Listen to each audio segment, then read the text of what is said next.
Today, the Baltimore prosecutor said the arrest of Freddie Gray was illegal, and what happened to him in police custody was murder. 6 officers are under arrest tonight on criminal charges.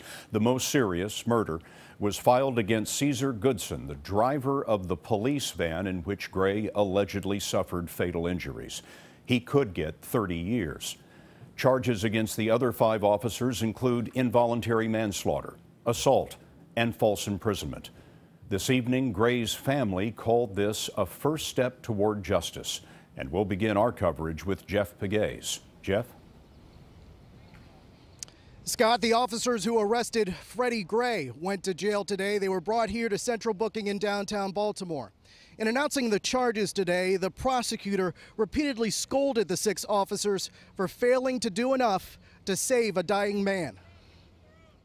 The findings of our comprehensive, thorough, and independent investigation has led us to believe that we have probable cause to file criminal charges. Yes! Yes! At a news conference today, State's Attorney Marilyn Mosby said she filed the charges after her office ran its own investigation and received reports from the medical examiner and the Baltimore police. The manner of death, deemed a homicide by the Maryland State Medical Examiner, is believed to be the result of a fatal injury that occurred while Mr. Gray was unrestrained by a seatbelt in the custody of the Baltimore Police Department wagon. Gray's arrest report said he was apprehended without force or incident and was carrying a switchblade knife. But Mosby said today it was not a switchblade and the knife was legal, which meant the arrest itself was illegal. According to Mosby, the ordeal began Sunday morning, April 12th at 8:39 when Gray exchanged glances with police, ran, and was arrested on Presbury Street. He was taken down in this now widely seen video by a maneuver known as a leg lace. He said he had trouble breathing and asked for an inhaler, which he did not get. He was placed in the back of a police van, but not seat-belted, as required under police department rules. At 8:46, the van stopped at Baker Street, and police removed Gray, shackled him, filled out paperwork, and put him back in the van, placing him on his stomach, head first onto the floor of the wagon. Once again, Mr. Gray was not secured by a seatbelt in the wagon, contrary to a BPD general order. It was then, Mosby says, the fatal injuries happened as Gray was driven around. Following transport from Baker Street, Mr. Gray suffered a severe and critical neck injury as a result of being handcuffed, shackled by his feet, and unrestrained inside of the BPD wagon. The van made several more stops. At one point, Officer Caesar Goodson, according to prosecutors, checked on Freddie Gray. Other officers assisted him. Sergeant White, who was responsible for investigating 2 citizen complaints pertaining to Mr. Gray's illegal arrest, spoke to the back of Mr. Gray's head. When he did not respond, she did nothing further, despite the fact that she was advised that he needed a medic. She made no effort to look or assess or determine his condition.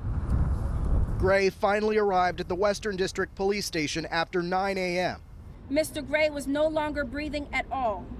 A medic was finally called to the scene, where upon arrival, the medic determined that Mr. Gray was now in cardiac arrest and was critically and severely injured.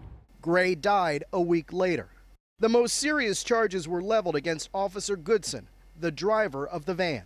Officer Goodson, in a grossly negligent manner, chose to respond to the 1600 block of West North Avenue with Mr. Gray still unsecured by a seatbelt in the wagon without rendering to or summoning medical assistance from Mr. Gray. Attorney Michael Davey is representing one of the officers, but spoke today for all 6. He says they did nothing wrong. We believe that the actions taken today by the state's attorney are an egregious rush to judgment, and we have grave concerns about the fairness and integrity of the prosecution of our officers. Mosby ended her speech with a plea for peace.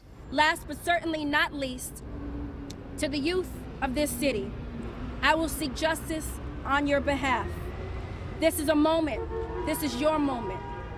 Let's ensure that we have peaceful and productive rallies that will develop structural and systemic changes for generations to come.